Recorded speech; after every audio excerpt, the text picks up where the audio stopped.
My mom announced, everyone's getting something small. My little boy got socks. My sister's kids were given phones. He asked, did I do something wrong, Mommy? I simply hugged him.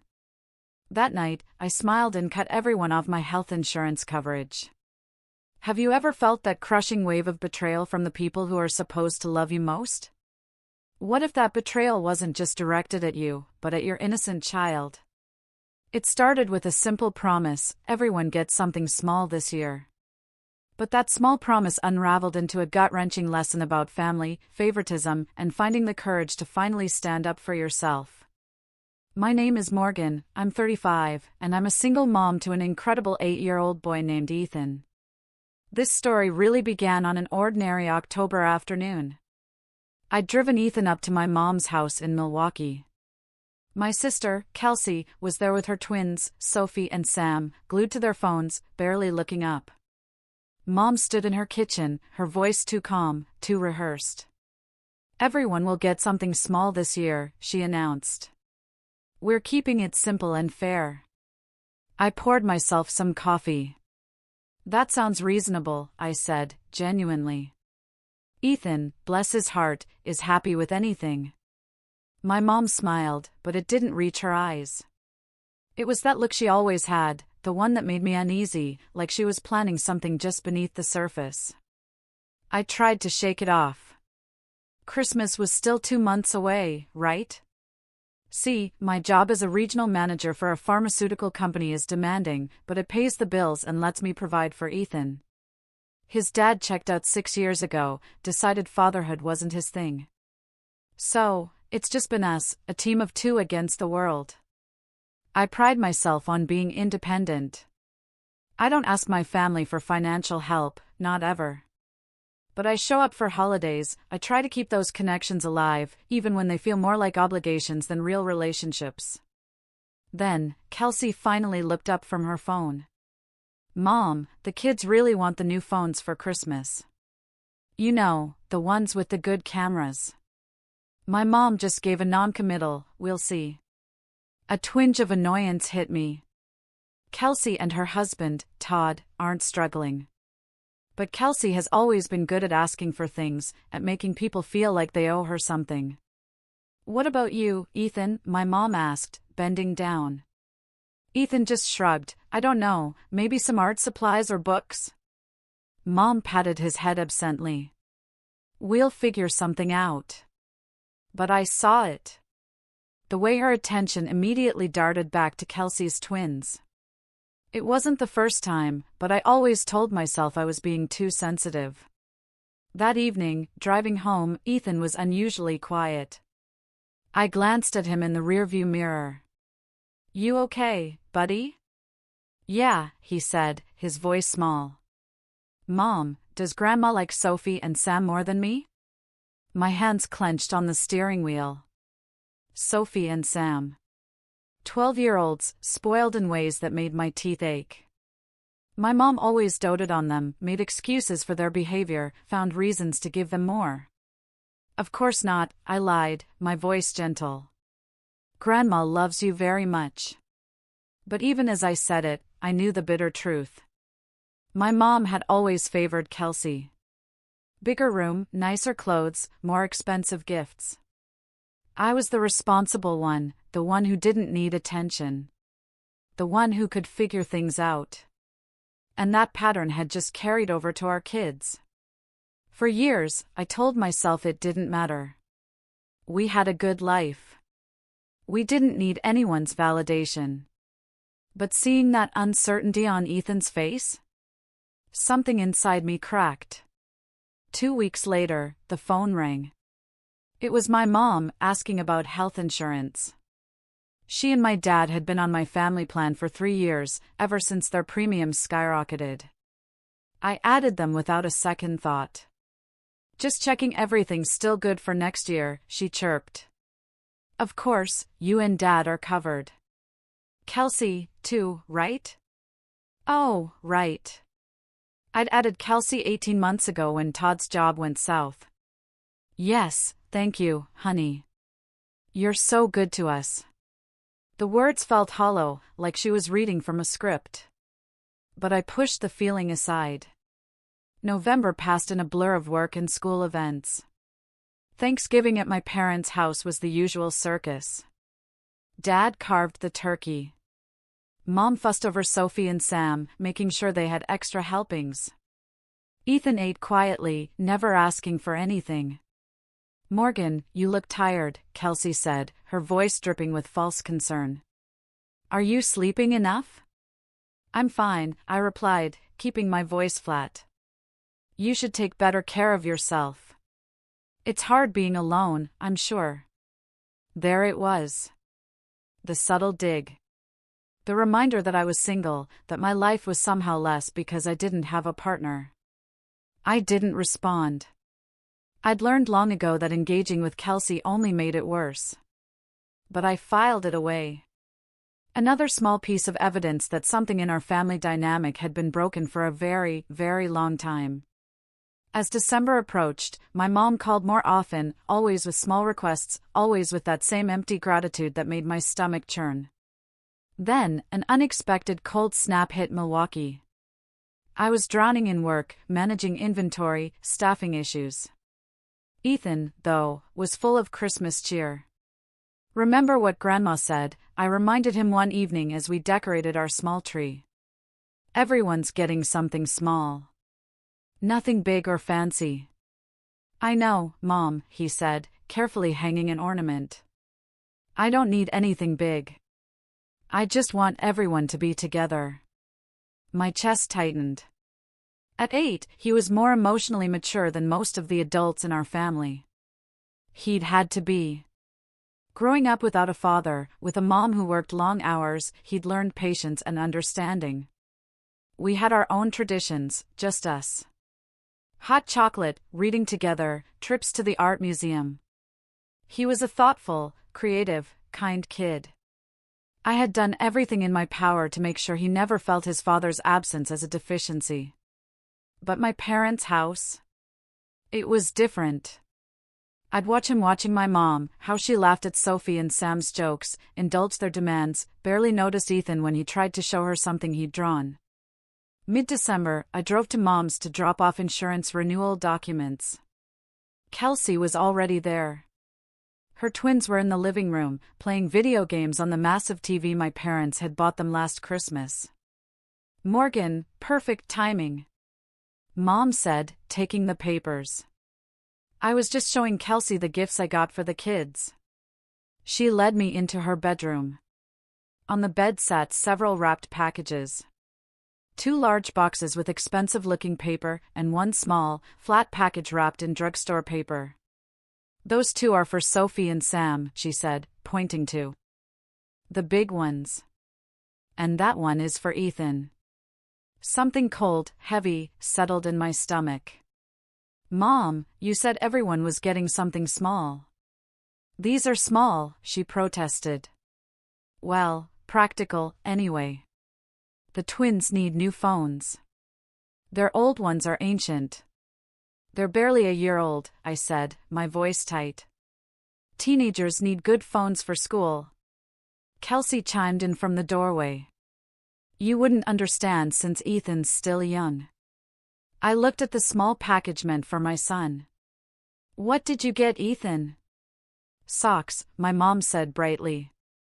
"Good quality ones. He's growing so fast." I thought practical made sense. "Socks. They're nice socks," she insisted. "From that outdoor store." They were expensive. I just stared at her, waiting for her to realize the absurdity of what she was saying. Phones for the twins. Socks for Ethan. Everyone getting something small. "Morgan, don't make that face," Kelsey said. "Mom's on a fixed income. She can't buy expensive things for everyone." "Those phones cost at least $600 each," I said flatly. "Well, we pitched in some money, too," Kelsey admitted. The kids really needed them. The room felt like it was tilting. Years of making excuses for my family, of telling myself the unequal treatment wasn't that bad. But this? This was blatant. This was cruel. Ethan won't mind, my mom said, completely missing or ignoring my distress. He's such an easy child. Not demanding like some kids. He's easy because I've raised him to be grateful for what he has. I shot back, my voice shaking. Not because he deserves less. Nobody said he deserves less. Kelsey snapped. You're being dramatic. It's just Christmas presents. I left without another word. Driving home in a fog of anger and hurt. When I got back, Ethan was at his desk, drawing. He looked up, his face brightening. Mom, look what I made. It's for Grandma, for Christmas. He held up a carefully drawn portrait of our family. All of us, together, smiling. The detail was remarkable for an 8-year-old. He'd spent hours on it. It's beautiful, honey. Do you think she'll like it? He asked, hopeful. I looked at my son's face, at the artwork he'd poured his heart into. Something inside me shifted. I had protected him from so much, worked so hard to give him a stable, loving home. But I had failed to protect him from this. From the casual cruelty of people who should have loved him unconditionally. She'll love it, I said, because what else could I say? That night, I lay awake. Phones for the twins. Socks for Ethan. Every time my mom casually dismissed Ethan's accomplishments while celebrating Sophie and Sam's mediocre efforts. Every time Kelsey made a snide comment about my life. All while I was paying for our parents' health insurance. I was the reliable one. The one who didn't complain. And this was how they valued that reliability. By morning, I hadn't slept at all. But I knew exactly what I was going to do. Christmas morning arrived with fresh snow. Ethan woke up early, excited, despite my warnings that gifts would be modest. We opened our presents first, just the two of us. I got him art supplies, books, a new winter coat. He'd used his allowance to buy me a coffee mug with "World's Best Mom" painted on it in wobbly letters. I held it, fighting back tears. Do you like it? He asked, anxious. I love it, I said, pulling him into a hug. It's perfect. We were supposed to be at my parents' by noon. I dressed carefully, making sure Ethan looked neat. He carried the wrapped portrait he'd made for my mom. The drive was quiet. Ethan hummed Christmas songs. My grip on the steering wheel was tight. I had spent a week preparing for this moment. My parents' house was already full when we arrived. Sophie and Sam were showing off new outfits. My dad barely looked up from his paper. Merry Christmas, my mom called out, rushing to hug Kelsey's twins. She patted Ethan on the head, absently. Go put your coats in the back room. Ethan carefully placed his portrait under the tree, its tag reading to Grandma, Love Ethan, in his careful handwriting. Lunch was chaos. My mom's ham. Kelsey's expensive gourmet side dishes. The twins monopolized the conversation. Ethan ate quietly, occasionally trying to join in, but getting talked over every single time. I saw him eventually give up, just focusing on his food. After lunch, it was present time. My mom played Santa. She started with the twins. These are very special, she announced, handing them the large boxes. Sophie and Sam tore into the paper, squealing when they saw the phone boxes. They immediately started setting them up, ignoring everyone. Mom, this is too much, Kelsey said, but her voice was pure satisfaction. Only the best for my grandchildren, my mom replied. Then, she picked up the small, flat package. And this is for Ethan. My son took it carefully, his face expectant. He opened it slowly, not tearing the paper like his cousins had. When he saw what was inside, his expression didn't change. But I saw something die behind his eyes. Socks. A 3-pack of wool socks. Do you like them? My mom asked. They're very good quality. They'll keep your feet warm. Ethan looked at the socks, then at his cousins with their phones, then back at the socks. Thank you, Grandma, he said quietly. That's it? Kelsey laughed. Not even an excited thank you? Kids these days don't appreciate practical gifts. He said, thank you, I said, my voice sharp. Well, he could sound more grateful, my mom added. Those socks weren't cheap. I watched my son clutch the package, his small hands tight on the cardboard. He wasn't crying. He wasn't complaining. He was just sitting there, trying to understand why his cousins got phones, and he got socks, when Grandma had promised everyone something small. Mom, Ethan whispered, leaning close to me. Did I do something wrong? Those words broke something in me that I didn't even know could break.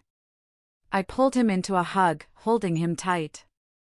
No, baby, I whispered back. You didn't do anything wrong. Not one single thing. Kelsey was helping her twins set up their phones. My mom was cooing over their excitement. My dad was still reading his paper. Nobody noticed Ethan had gone completely silent. Nobody cared. We stayed for another hour. Leaving immediately would have caused a scene, and I was still trying to process my rage. Ethan never mentioned the present disparity again. He thanked my mom 3 more times for the socks, each time sounding a little smaller, a little more defeated. When it was time to open his portrait, my mom barely glanced at it. Oh, how nice, she said, setting it aside to make room for wrapping paper. You're getting so good at drawing, honey. She put it on a side table, sandwiched between some magazines, and immediately turned back to Sophie and Sam. Ethan saw where she'd put it. His face remained neutral, but I knew him well enough to read the hurt there. The drive home was silent. Ethan went straight to his room. A moment later, I followed, finding him sitting on his bed, still holding the package of socks. Did I do something wrong? He asked again, and this time, his voice cracked. I sat down and pulled him close. No, sweetheart. You did everything right. This isn't about you. Then why did Sophie and Sam get phones and I got socks? I had no answer. No explanation that would ease the hurt. So I just held him while he cried quietly into my shoulder, mourning something he was too young to fully understand, but old enough to feel deeply. That night, after Ethan was asleep, I sat at my kitchen table with my laptop. I pulled up my health insurance portal. My parents. My sister. Her husband. Then I smiled. And started typing. The day after Christmas, I woke with a clarity I hadn't felt in years. Ethan was still sleeping, exhausted. I made coffee, reviewing the portal. My family plan covered 6 people, me, Ethan, my parents, Kelsey, and Todd. The cost was substantial, over $800 a month deducted from my paycheck. I had never complained. When my dad's company changed benefits, I added them. When Kelsey hit a rough patch, I added them. Because that's what family does, right? You help each other. You support each other. Except it only seemed to work one way. I pulled up my phone and scrolled through photos. There was one Kelsey had posted on social media. Sophie and Sam, huge smiles, holding their new phones. The caption, spoiled by the best grandma ever. These kids are so blessed. Blessed. The word made my stomach turn. I looked at the date on my insurance portal. The next billing cycle started January 1st, 5 days away. Changes could be made until December 31st at midnight. Perfect timing. But I didn't do anything yet. I needed to think this through. This wasn't a decision to make in anger. This was a decision with consequences, and I needed to be ready. I spent the day with Ethan, movies, pizza. He seemed better, more like himself, though quiet during the film. At dinner, he pushed his pizza around his plate. Mom, why doesn't Grandma like me as much as Sophie and Sam? I had been dreading this question. It's complicated, honey. Is it because I don't have a dad? The words hit me like a physical blow. What? No. No, that has nothing to do with anything. Sophie said her mom said that Grandma feels sorry for you because you're alone. That I'm probably harder to deal with because I don't have a dad to help discipline me. My hands clenched into fists under the table. Kelsey had said that. My sister had said that about my son. About me. And my mother had apparently agreed, or at least hadn't corrected her. Sophie shouldn't have said that, I managed, keeping my voice level. And it's not true. You are the best thing that ever happened to me. You're kind and smart and creative. Any difference in how you're treated has nothing to do with you and everything to do with other people's problems. He looked at me with those big, serious eyes. Are we going to keep going to Grandma's house? It was a fair question. I don't know yet, I answered honestly. But whatever happens, you and I are going to be just fine. We always are. That night, after Ethan was asleep, I called my best friend, Jessica. She'd known my family situation forever. They did what? She exploded when I told her about Christmas. Are you kidding me? Phones and socks? I know it sounds petty when I say it out loud. It's not petty, Morgan. That's cruel. That's deliberately cruel to a child. She paused. Ethan asked me today if Grandma doesn't like him because he doesn't have a dad. Jessica was silent for a moment. What are you going to do? I'm thinking about removing them from my insurance plan. Your parents and Kelsey. All of them. My parents, Kelsey and Todd, I clarified. They'll lose their coverage. They'll have to find new insurance. It's not impossible. Expensive, maybe, but not impossible. Jessica was quiet again. You're serious about this? I pay over $800 a month to insure people who think my son deserves socks while their grandchildren get phones. People who let my sister say cruel things about us. People who have never once said thank you in a way that meant anything. Then do it, Jessica said firmly. They've been taking advantage of you for years. Your mom especially. You've been the reliable one. The one who doesn't need anything. The one who just handles everything. And this is how they treat you. I keep thinking I should try to talk to them first. And say what? They know what they did. Your mom knew exactly what message she was sending when she bought those gifts. She just didn't think you'd do anything about it. Jessica was right. My mom had counted on me swallowing my anger, accepting it, being the bigger person. Because that's what I always did. Do it, Jessica said again. And don't feel guilty about it. December 29th. I had spent 2 days going back and forth, questioning myself. But every time I wavered, I thought about Ethan's face when he opened those socks. I thought about him asking if he'd done something wrong. I logged into the insurance portal at 9 p.m. My hands were steady as I navigated to the family plan section. One by one, I removed them. My father. My mother. Kelsey. Todd. For names, deleted with 4 clicks.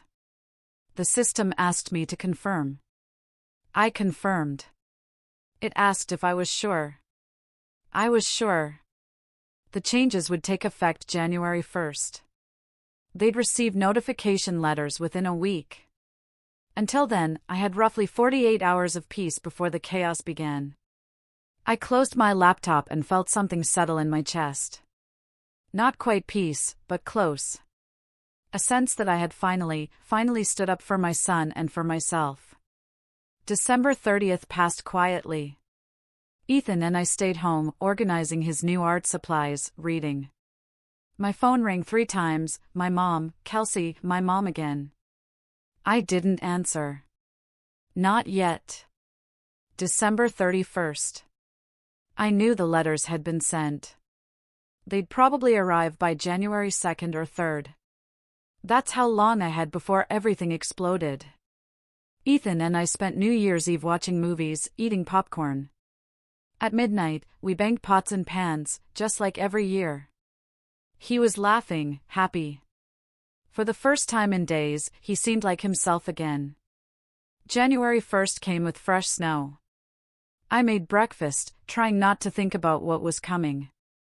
My phone rang 4 times that day. Still, I didn't answer. January 2nd. The calls became more frequent. 6 times from my mom, 3 from Kelsey, 2 from my dad, which was unusual because he never called me directly. I let them all go to voicemail. That evening, I finally listened. Mom's first message: Morgan, honey, call me back when you get this. I need to ask you something about the insurance. Her second: Morgan, I got a letter today saying our coverage is ending. There must be some mistake. Can you call the insurance company and sort this out? Her third: Morgan, this isn't funny. Call me back right now. Kelsey's messages were progressively angrier. Mom got a weird letter about insurance. Do you know anything? Then, Morgan, pick up your phone. Finally, are you seriously ignoring us? What is wrong with you? My dad's message was tired: Morgan, your mother is very upset. Please call us back. I didn't call back. Not yet. January 3rd. My phone rang at 7 a.m. I was already awake, anticipating this moment. It was my mom. I let it ring 4 times before answering. Hello, Morgan. My mom's voice was shrill with panic. Finally. I've been trying to reach you for days. Did you get my messages? I did. Then why didn't you call back? We got letters saying our health insurance is being cancelled. There has to be a mistake. You need to call them and fix it. I poured myself coffee, letting the silence stretch. It's not a mistake, Mom. What? What are you talking about? I removed you, Dad, Kelsey, and Todd from my family plan. The coverage ended January 1st. The silence on the other end was deafening. Then, you did what? I removed you from my insurance. You'll need to find your own coverage now. Morgan! You can't do that. We need that insurance. Your father has doctor appointments scheduled. I have prescriptions. You can't just cancel our insurance. I can, actually. It's my plan. I've been paying for it for 3 years. But we're family. You can't just abandon us like this. The word abandon hit something raw in me. Like you abandoned my son on Christmas when you gave his cousin $600 phones and gave him socks? Oh, for heaven's sake. Is this what this is about? You're upset about Christmas presents? I'm upset that you promised everyone would get something small and then gave Sophie and Sam expensive gifts while my son got socks. I'm upset that you didn't see anything wrong with that. I'm upset that when Ethan asked if he'd done something wrong, I had no good answer for him. He's being dramatic. They're just presents. He's 8 years old, Mom. And he's not being dramatic. He asked me if you don't like him because he doesn't have a father. Do you know why he asked that? Because Sophie told him that Kelsey said you feel sorry for me for being alone, and that I'm probably harder to raise because I don't have a husband to help discipline me. My mom was quiet. Kelsey shouldn't have said that. But she did. And apparently, you agreed. Or at least you didn't correct her. So Ethan, who is 8 years old, thinks his grandmother doesn't love him as much because his father left. Morgan, you're blowing this out of proportion. Am I? Because from where I'm standing, my son received the message loud and clear that he's worth less than his cousins, and I'm done pretending that's acceptable. So, you're going to punish us by taking away our health insurance? That's incredibly vindictive. I laughed. It wasn't a pleasant sound. Vindictive? I've been paying for your insurance for 3 years. I added Kelsey and Todd when they needed help. I've never asked for anything in return. But the moment I stopped giving you something, I'm vindictive? We needed that insurance. Then you should have treated my son with basic respect. You should have kept your promise about small gifts. You should have thought about how your actions would affect a child. Morgan, please. You're being unreasonable. Can we just talk about this? We are talking about it. The answer is no. Find your own insurance. We can't afford the premiums on our own. You know that. Then maybe you shouldn't have spent $1,200 on phones for the twins. That's different. How? Explain to me how that's different. She couldn't. Or wouldn't. The silence stretched again. Finally, she said, your father and I raised you better than this. We taught you about family loyalty. You taught me that family means being there for people even when they don't deserve it. But you forgot to teach me that it should go both ways. I hung up before she could respond. My hands were shaking, but not from fear or regret. From release. From finally saying things that had needed to be said for years. The phone rang again immediately. Kelsey. This time, I answered. What the hell is wrong with you? She screamed before I could even say hello. Mom just called me crying. You canceled our insurance. I removed you from my family plan. Yes. How could you do that? Todd and I need that coverage. We have 2 kids. You also have 2 incomes. You can afford your own insurance. It's going to cost us a fortune. We can't afford premiums right now. But you could afford to chip in for $1,200 worth of phones? That's completely different. Everyone keeps saying that, but nobody can explain how. Those were Christmas presents for our children. You're going to punish Sophie and Sam because you're jealous. I'm not punishing anyone. I'm simply choosing not to pay $800 a month to subsidize people who think my son deserves socks while their kids get phones. God, you're such a martyr. You always have to make everything about you. This isn't about me, Kelsey. It's about Ethan. It's about the fact that on Christmas morning, when he opened his present and saw what he got compared to his cousins, something broke in him. And none of you noticed or cared. He's fine. Kids need to learn that life isn't fair. He's learning that, don't worry. He's learning that his grandmother and his aunt think he's worth less than his cousins. He's learning that family means different things to different people. He's learning that sometimes the people who are supposed to love you will hurt you in ways that can't be fixed. You're being ridiculous. They're just presents. If they're just presents, then this is just insurance. Find your own. Mom said you're jealous because I have a husband and you don't. That you've always resented me for having a complete family. There it was. The real truth, laid bare. This was what they said about me when I wasn't around. This was how they justified the different treatment. You know what, Kelsey? You're right. I am jealous. I'm jealous that your kids have a grandmother who loves them. I'm jealous that you've never had to question whether you matter to our parents. I'm jealous that you get to take family support for granted while I've spent years earning crumbs of affection. That's not true. It is true. And I'm done. I'm done begging for equal treatment. I'm done pretending that socks and phones are the same thing. I'm done paying $800 a month to people who think my son is less important than yours. You can't do this. I already did. Find your own insurance, Kelsey.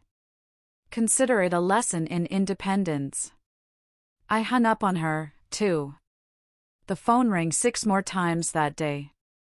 I didn't answer any of the calls. I had said everything I needed to say. The next 2 weeks were predictably chaotic. My mom called daily, alternating between guilt trips and anger. Kelsey sent texts ranging from pleading to threatening. My dad called once more, trying to be the voice of reason.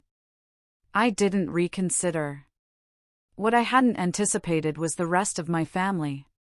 My aunt called to say I was being cruel. My uncle sent an email about forgiveness. Cousins I hadn't spoken to in years suddenly had opinions. The narrative my mom constructed was simple: I was vindictive over Christmas presents, punishing sick, elderly parents, putting pride above family needs. What they didn't know, because mom conveniently left it out, was that I'd been paying for their insurance for years, that I'd supported Kelsey, that the petty disagreement was about making a child feel worthless. Jessica told me to ignore them. They don't know the full story, and they don't want to know it. Your mom is making herself the victim because that's easier than admitting she was wrong. She was right. But it still hurt. I expected anger from my immediate family. I hadn't expected the extended family to pile on without asking for my side. Work became my refuge. I threw myself into a major project, reorganizing our distribution network. It was demanding, required my full attention. My boss, Patricia, a fair woman, noticed something was off. "Everything okay?" she asked one day in late January. "Family stuff," I said vaguely. She nodded, understanding. "Well, if you need anything, let me know. You're doing excellent work on this project, by the way." That validation felt good. At least someone appreciated my contributions. At home, Ethan started coming out of his shell. He was drawing more, talking more, seeming lighter somehow. One evening, he brought me a new picture. "It's us," he said, showing me a drawing of just the two of us in front of our house. Our family. I looked at the picture, at the careful detail, at how happy we both looked. "It's perfect," I said. "Are we still going to see Grandma?" he asked. "I don't know. Do you want to?" He thought about it seriously. "I don't think so. Not right now." She made me feel bad. "Then we won't go," I told him. "Not until you're ready, if ever." He nodded, satisfied, and went back to his room. It occurred to me that I had been so worried about protecting him from pain that I hadn't considered he might be relieved to step away from a situation that made him unhappy. Mid-February brought an unexpected development. A certified letter. From my parents' attorney. It informed me I was being sued for financial abandonment and elder neglect. They were claiming that by removing them from my insurance, I had violated my duty of care as their daughter. I stared at the letter in disbelief. They were suing me. My own parents.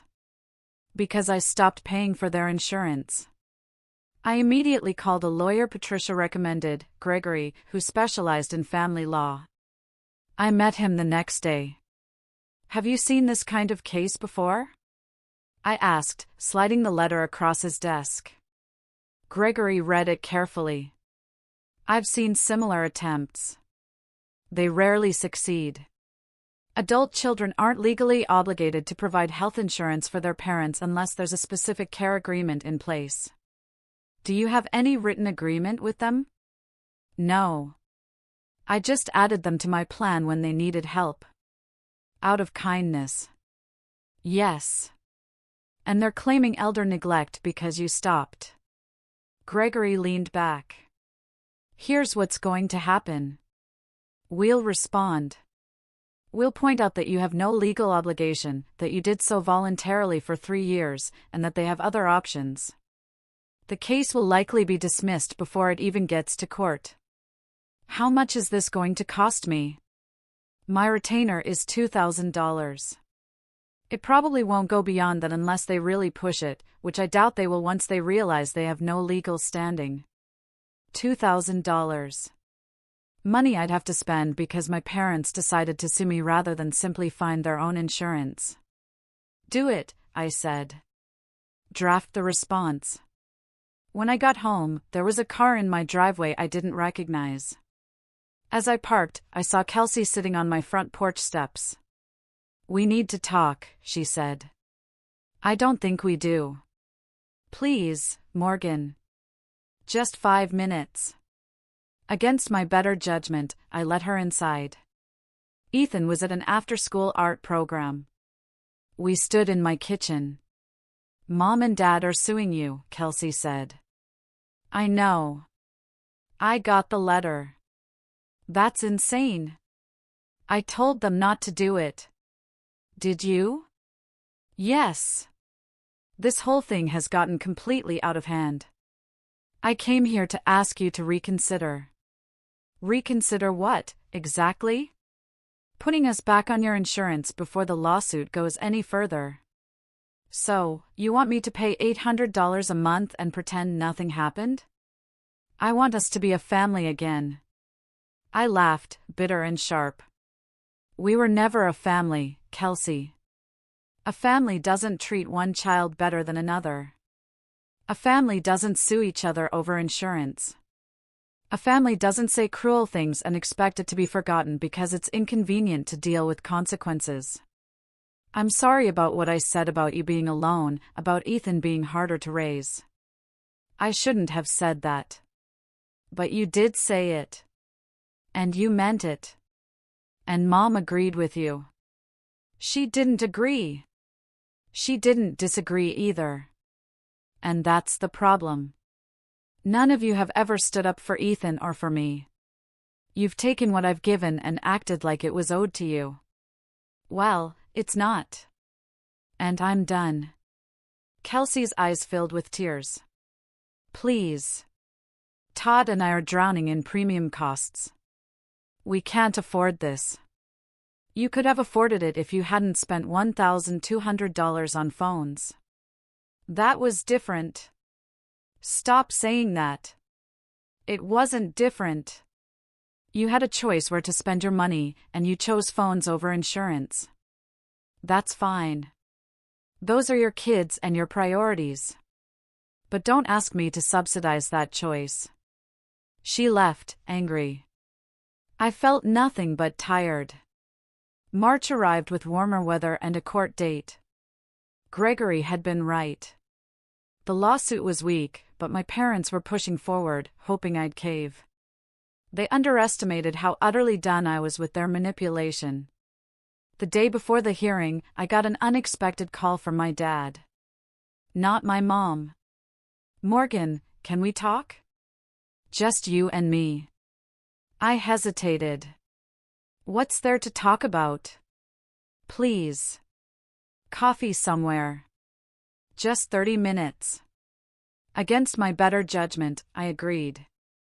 We met at a cafe. Neutral territory.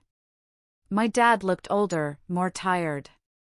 He ordered coffee, his hands wrapped around the cup. Your mother doesn't know I'm here, he started. That seems to be a theme in this family. People doing things behind other people's backs. He winced. I deserve that. Morgan, I want you to know that I didn't agree with how Christmas went.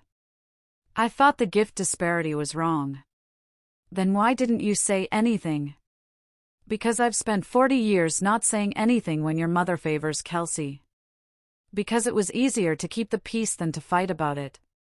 And where did that get any of us? He sighed. You're right. I should have spoken up. I should have done it years ago. But I'm here now, asking you to drop this before it goes to court. I'm not the one who filed a lawsuit, Dad. I know, but you could resolve it by putting us back on your insurance. Why would I do that? Because we're family. I set my coffee down. You keep using that word like it means something. But family is supposed to protect each other. Family is supposed to treat everyone equally. Family is supposed to care when a child is hurt. We do care about Ethan. You have a funny way of showing it. When was the last time you called to ask how he's doing? When was the last time you came to one of his school events? When was the last time you treated him like he mattered as much as Sophie and Sam? My dad couldn't answer. We both knew the truth. I'm not putting you back on my insurance, I said quietly. I'm not paying for people who think my son is disposable, and I'm not backing down from this lawsuit. If you want to take me to court, fine. But you're going to lose, and you're going to pay your attorney fees, and at the end of it, you're still going to need to find your own insurance. Your mother will never forgive you for this. I've accepted that, Dad. No, I'm done. I spent my whole life trying to earn equal treatment from this family. I worked hard, stayed out of trouble, took care of myself, helped whenever anyone asked, and it was never enough. Ethan deserved better than what you gave him on Christmas. He deserved better than being compared to his cousins and found lacking. And I deserved better than being expected to bankroll people who treat us like we don't matter. I stood up. I'll see you in court tomorrow, Dad. He didn't try to stop me. That evening, I sat with Ethan while he did homework. He was working on a writing assignment about someone he admired. I glanced at his paper. He'd written about me. My mom works really hard, his careful handwriting read. She always makes sure I have what I need. She's brave and strong, and she loves me no matter what. She teaches me that it's okay to stand up for yourself. Tears pricked my eyes. Ethan, this is beautiful. Is it good enough? He asked, worried. It's perfect. You're perfect. He smiled. That pure, uncomplicated smile that reminded me exactly why I was doing all of this.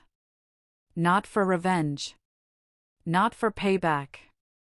But to show him that his worth wasn't negotiable, that he deserved to be defended, that standing up for yourself wasn't selfish. It was necessary. The next morning, I dressed carefully for court. Gregory met me outside, looking confident. They're going to try to paint you as uncaring and vindictive, he warned. Just stick to the facts. You have no legal obligation to provide insurance. You did so voluntarily. You stopped. End of story. What about the Christmas present thing? We'll mention it if needed. But honestly, the judge isn't going to care about family drama. This is about legal obligation, which they don't have a case for. Inside the courtroom, my parents sat with their attorney. Kelsey was in the gallery. They all stared at me like I was a stranger. The hearing began. My parents' attorney presented their case, that I had abandoned elderly parents who relied on my insurance, that I had acted maliciously, without warning, causing severe emotional and financial distress. It was surreal, listening to myself described as some kind of villain. He made it sound like I'd ripped insurance away from helpless, frail people, rather than stopped paying for able-bodied adults who could afford their own coverage. Then it was Gregory's turn. He stood, calm, professional. Your Honor, this case can be summarized very simply. The plaintiff is alleging that the defendant has a legal obligation to provide health insurance coverage. She does not. He laid out the facts methodically. I was 35, employed, with no legal agreement to provide care for my parents. I had voluntarily added them 3 years prior. I had paid over $28,000 in premiums. I had added my sister and brother-in-law as well, supporting 6 people on my plan. At no point did the defendant sign any document agreeing to provide this coverage indefinitely. At no point did the plaintiffs enter into a legal care arrangement. The defendant acted out of kindness, not obligation. And when she chose to discontinue that kindness, she was well within her rights to do so. The judge looked at my parents' attorney. Does your client have any documentation showing a legal obligation? He shuffled papers. No, Your Honor, but there's an implied obligation of care between parent and child. In reverse, the judge interrupted. You're arguing that adult children have an implied obligation to provide insurance for their parents? When the parents are elderly and in need, yes. The plaintiffs are both in their early 60s, Gregory interjected. They're employed part-time. They have access to marketplace insurance and Medicare options. They are not indigent or incapable of securing their own coverage.